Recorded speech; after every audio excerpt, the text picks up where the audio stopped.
4 సీట్లు ఖాళీ కాబోతున్నాయి. 3 పార్టీలు, ఎందరో ఆశావాహులు, ఎవరి లెక్కలు వారివి. ఒక్కొక్కరిది ఒక్కో ఈక్వేషన్. కానీ టీడీపీ నుంచి పెద్దల సభకు వెళ్లేది మాత్రం ఒక్కరే అంటున్నారు. ఆ సీటు ఖాళీ అయ్యేందుకు కూడా ఇంకా 6 నెలల టైం ఉంది. అయినా ఇప్పటి నుంచే ఓ రేంజ్ లో లాబింగ్ స్పీడప్ చేశారట లీడర్లు. పెద్దల సభకు వెళ్లేందుకు టీడీపీ నుంచే 6-7 మంది గట్టి ప్రయత్నం చేస్తున్నారట. అటు జనసేన, బీజేపీలో కూడా కాంపిటీషన్ గట్టిగానే ఉందంటున్నారు. రాజ్యసభ సీటు దక్కేది ఎవరికి?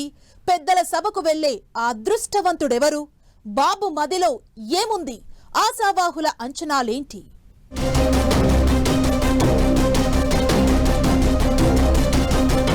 పెద్దల సభ రేసులో సైకిల్ పార్టీలో పెద్ద క్యూ. ఖాళీ అయ్యేది 4 సీట్లు. కూటమిలో పంపకాలు. టీడీపీకి ఒక్క స్థానం దక్కుతుందని అంచనాలు. ఒక్క బెర్త్ కోసం 6-7 మంది లాబియింగ్. కూటమిలో రాజ్యసభ సీటు ఇంట్రెస్టింగ్ గా మారింది. ఇంకో 6 నెలల తర్వాతే ఏపీలో రాజ్యసభ సీట్లు ఖాళీ కానున్నాయి. అయినా ఇప్పటి నుంచే ఎవరి ప్రయత్నాల్లో వాళ్ళు బిజీగా ఉన్నారు. టీడీపీలో అయితే పైరవీల పర్వం నెక్స్ట్ లెవెల్లో నడుస్తోంది. ఏపీలో వచ్చే ఏడాది మే, జూన్ మధ్య జరిగే రాజ్యసభ సభ్యుల ఎన్నికపై అప్పుడే వేడి మొదలైంది. మొత్తం 4 స్థానాలు ఖాళీ అవుతాయి. ఈ 4 సీట్లను టీడీపీ, కూటమి పార్టీలే గెలుచుకునే అవకాశం ఉంది. ప్రస్తుతం ఏపీ నుంచి 11 మంది నేతలు రాజ్యసభకు ప్రాతినిధ్యం వహిస్తున్నారు. వీరిలో 2 టీడీపీ, 2 బీజేపీ కాగా మిగిలిన 7 ప్రతిపక్షం వైసీపీ సభ్యులు. వచ్చే ఏడాది జూన్లో పదవి విరమణ చేయనున్న సభ్యుల్లో 3 వైసీపీ, 1 టీడీపీ సభ్యుడు ఉన్నారు. వైసీపీ నుంచి రాజ్యసభకు ప్రాతినిధ్యం వహిస్తున్న ఆళ్ల అయోధ్య రామిరెడ్డి, పిల్లి సుభాష్ చంద్రబోస్, పరిమళ్ నత్వానీ పదవీ కాలం 2026 జూన్ 21తో పూర్తి కానుంది. గత ఏడాది డిసెంబర్లో జరిగిన ఉప ఎన్నికలో టీడీపీ తరపున గెలిచిన సానా సతీష్ పదవీ కాలం కూడా జూన్లోనే ముగుస్తుంది. కూటమిలో పలువురు నేతలు ఇప్పటి నుంచే రాజ్యసభ రేసును మొదలు పెట్టారట. 3 పార్టీలు 4 సీట్లను ఎలా పంచుకుంటాయనే చర్చ ఆసక్తికరంగా మారింది. కూటమి ప్రభుత్వం అధికారంలోకి వచ్చిన తర్వాత 2 సార్లు రాజ్యసభకు ఉప ఎన్నికలు జరిగాయి. తొలుత 3 స్థానాలకు, ఆ తర్వాత 1 స్థానానికి ఎన్నిక జరిగితే టీడీపీ, బీజేపీ చెరో 2 సీట్లు తీసుకున్నాయి.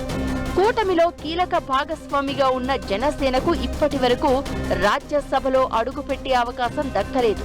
ఈ పరిస్థితుల్లో వచ్చే ఏడాది జరగనున్న రాజ్యసభ ఎన్నికల్లో జనసేనకు ఓ సీటు కేటాయిస్తారని అంటున్నారు. ఇక 3 సీట్లు మిగిలితే అందులో 1 బీజేపీకి ఇస్తారని టాక్ వినిపిస్తోంది. ఇంకో 2 సీట్లతోనే టీడీపీ సరిపెట్టుకోవాల్సి ఉంటుంది. ఆ రెండింట్లో గత ఏడాది ఎన్నికైన సానా సతీష్ ఏడాదిన్నరలోనే పదవి విరమణ చేస్తూ ఉండడంతో ఆయనను మళ్లీ రెన్యువల్ చేస్తారని పార్టీలో ప్రచారం జరుగుతోంది.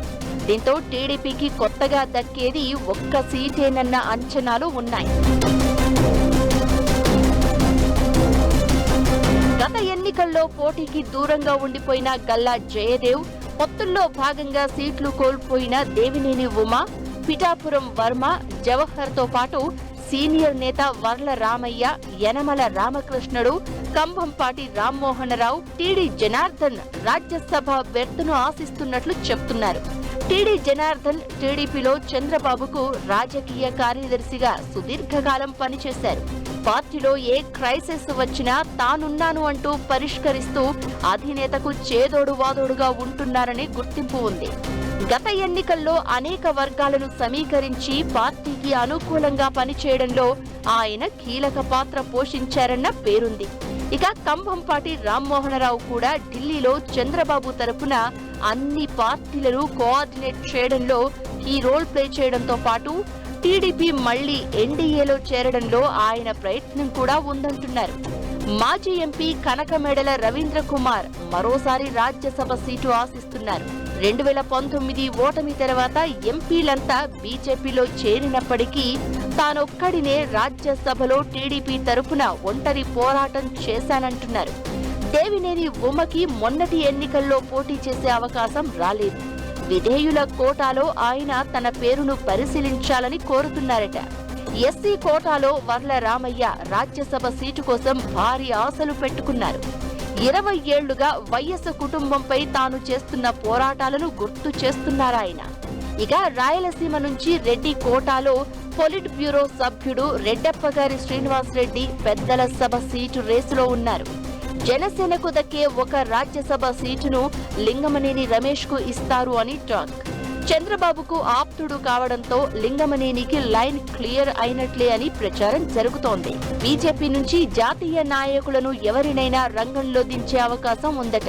కమ్మ, ఎస్సీ, బీసీ, రెడ్డి వర్గాల నుంచి 6-7 మంది రాజ్యసభ సీటు ఆశిస్తూ ఉండగా టీడీపీ అధిష్టానం ఎవరికి అవకాశం కల్పిస్తుందనే ఉత్కంఠ కొనసాగుతోంది.